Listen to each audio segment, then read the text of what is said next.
ഞാൻ doctor MP മണി. ഇന്നലെയൊക്കെയായിട്ട് ഒരുപാട് ഫേസ്ബുക്കിലായാലും മെസ്സഞ്ചറിലായാലും ഒരുപാട് പേര് ആവശ്യപ്പെടുന്നത് ആസ്മയ്ക്ക് എന്താ മരുന്ന്, അല്ലെങ്കിൽ ആസ്മയ്ക്ക് ഒരു മരുന്ന് പറഞ്ഞു തരാമോ, എനിക്ക് ചുമയും കഫക്കെട്ടും ശ്വാസം മുട്ടലാണ്, അതിനൊരു മരുന്ന് പറഞ്ഞു തരൂ, സ്ഥിരമായിട്ട് തുമ്മലുണ്ട്, അല്ലെങ്കിൽ വിട്ടുമാറാത്ത ജലദോഷമാണ്, ഇതിനൊരു മരുന്ന് പറഞ്ഞു തരുമോ എന്നാണ് ഒരുപാട് പേര് ആവശ്യപ്പെടുന്നത്. നമ്മുടെ നാട്ടിൽ ഇപ്പോൾ നിലനിൽക്കുന്ന ഏറ്റവും വലിയൊരു അബദ്ധവിശ്വാസം, അല്ലെങ്കിൽ കാലഹരണപ്പെട്ടൊരു വിശ്വാസം, ഓരോ രോഗത്തിനും ഓരോ മരുന്നുണ്ട് എന്നുള്ളതാണ്. ആ വിശ്വാസത്തിൽ എന്തെങ്കിലും യാഥാർത്ഥ്യം ഉണ്ടായിരുന്നെങ്കിൽ ഇവിടെ രോഗികൾ ഉണ്ടാകാൻ പാടില്ലാത്തതാണ്.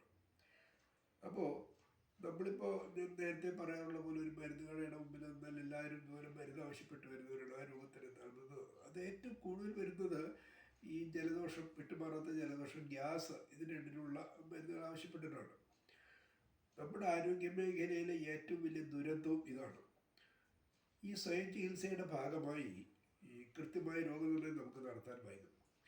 ഒരു രോഗമെന്ന് പറയുമ്പോൾ നമ്മൾ പണ്ട് ഇത്ര സൗകര്യങ്ങളൊന്നും ഇല്ലായിരുന്നു രോഗം കണ്ടുപിടിക്കാനും, അല്ലെങ്കിൽ രോഗത്തിൻ്റെ യഥാർത്ഥ ചിത്രം എന്താണെന്ന് അറിയാനും ഒരു വലിയ കാര്യമായ അറിവില്ലായിരുന്നു.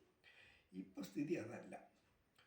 അപ്പോൾ അതുകൊണ്ടാണ് ആഗോളതലത്തിൽ വൈദ്യശാസ്ത്രരംഗത്തെ വിദഗ്ധർ പറയുന്നത് ചികിത്സ നൽകേണ്ടത് രോഗിക്കാണ്, ഈ രോഗത്തിനാവരുത്. രോഗവുമായി വരുന്ന വ്യക്തിക്കായിരിക്കണം. ആ വ്യക്തി എന്ന് പറയുമ്പോൾ അയാളൊരു മനുഷ്യനാണ്. ആ മനുഷ്യൻ്റെ ശരീരം മാത്രമല്ല ഉള്ളത്, അതിനകത്ത് ഒരു രസതന്ത്രമുണ്ട്, ഒരു മനസ്സുണ്ട്.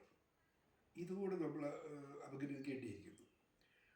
അപ്പോൾ ഈ രോഗത്തിൻ്റെ രസതന്ത്രത്തിൽ വരുന്ന പ്രശ്നങ്ങൾ എന്താണെന്ന് കൃത്യമായി കണ്ടെത്താൻ ഇന്ന് നമ്മുടെ ശാസ്ത്ര സാങ്കേതിക വിദ്യകൾ ലാബ് സാധ്യമാണ്.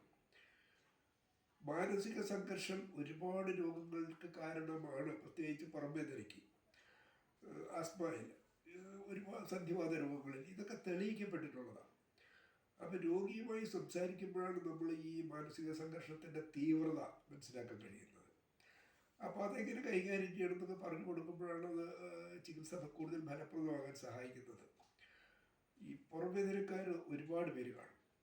ഇവരിങ്ങനെ മാറി ഡോക്ടർമാരെ കണ്ട് ചികിത്സിക്കും, എവിടെ പോയാലും മാറില്ലെന്ന് പറയും.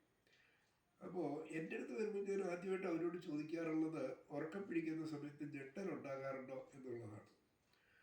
ഈ കടുത്ത മാനസിക സംഘർഷം നീണ്ടകാലം അനുഭവിക്കുന്നവർ ഉറക്കം പിടിക്കുന്ന സമയത്ത് ഞെട്ടും. ഈ ഞെട്ടുമ്പോൾ ഈ ശരീരത്തിലെ എല്ലാ അസ്ഥിസന്ധികളും ഒരു കുലുക്കം അനുഭവപ്പെടും. അത് നട്ടലിലാവുമ്പോൾ അതിൻ്റെ എഫക്റ്റ് കൊടുക്കും, കാരണം അതൊരു എല്ലല്ല, കുറേ കഷ്ണങ്ങൾ യോജിപ്പിച്ച് വെച്ചതാണ്. ഇതാണ്. അപ്പോൾ അത് ആ മാനസിക സംഘർഷം പരിഹരിച്ചാൽ മാത്രമേ ആ പുറംവേദനയ്ക്ക് ആശ്വാസം കിട്ടും, അതിൻ്റെ ഒരു സംശയമില്ല. അപ്പോൾ അങ്ങനെ നമ്മൾ കൈകാര്യം ചെയ്യുമ്പോൾ ഈ രോഗനിർണയത്തിൽ കൃത്യത വരും. ഇപ്പോൾ നമുക്കറിയാം ഈ നെഞ്ചരിച്ചൽ ഇപ്പോഴും നമ്മുടെ നാട്ടിൽ കൂടുതൽ പേര് ഗ്യാസ് എന്നാണ് ഇപ്പോഴും വിളിക്കുന്നത്. അതിന് മരുന്നുകളെ പോയി ഗ്യാസിന് മരുന്നുണ്ട്. ഈ നെഞ്ചരിച്ചിൽ അശ്രദ്ധമായി കൈകാര്യം ചെയ്ത് ഒരുപാട് പേര് അവസാനം ചെന്നെത്തി ആശുപത്രിയിലെത്തി പരിശോധന നടത്തുമ്പോൾ അന്നനാളത്തിൽ ക്യാൻസറായിരുന്നു. അപ്പോൾ ഒരു നെഞ്ചരിച്ചിൽ വരുമ്പോൾ നിസ്സാരമായി നമ്മൾ കാണാൻ പാടില്ല. നെഞ്ചരിച്ചിൽ നിന്നുകൊണ്ട് ഒരു മരുന്നില്ല. ക്യാൻസറിനെന്ന് പറഞ്ഞിട്ട് കൃത്യമായി അങ്ങനെ ഒരു മരുന്നിലല്ല നമ്മൾ പോകേണ്ടത്. എപ്പോഴും ആ രോഗത്തിൻ്റെ കാര്യം മനസ്സിലാക്കി രോഗിയുടെ രക്തപരിശോധന നടത്തി, വേണമെങ്കിൽ എക്സ്റേ എടുത്ത്, അല്ലെങ്കിൽ സ്കാനിങ് നടത്തി, അപ്പോൾ നമുക്ക് മേശപ്പുറത്ത് കൃത്യമായ രോഗത്തിൻ്റെ ചിത്രം വരും. അതിൻ്റെ അടിസ്ഥാന കാരണങ്ങൾ മുതലുള്ള ചിത്രം, അത് കറക്റ്റ് ചെയ്യാനാണ് ചികിത്സ കൊണ്ട് ഉദ്ദേശിക്കുന്നത്.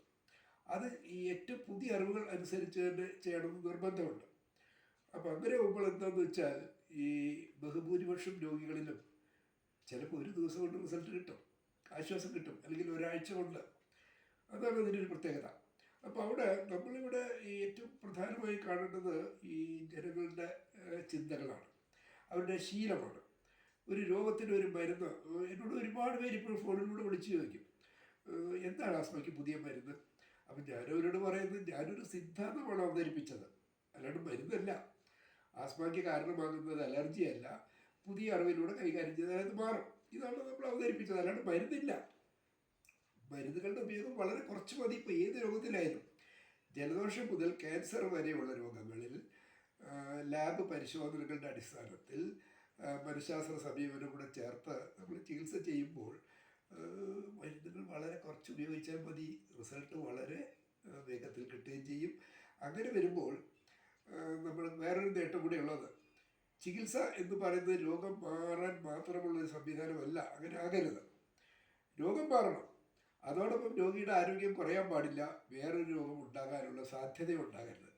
അപ്പോൾ നമ്മൾ ഏറ്റവും പുതിയ അറിവിലൂടെ, പരീക്ഷണസിദ്ധമായ തെളിവുകളിലൂടെ, ലാബ് പരിശോധനയിൽ കിട്ടുന്ന പുതിയ കൃത്യമായ തെളിവുകളിലൂടെ, ശാസ്ത്രീയമായി ഏറ്റവും പുതിയ അറിവുകളനുസരിച്ചാണ് രോഗനിർണയം ചികിത്സയും കൈകാര്യം ചെയ്യുന്നത് എങ്കിൽ അത്ഭുത രോഗശാന്തികൾ ഇവിടെ സാധ്യമാണ്.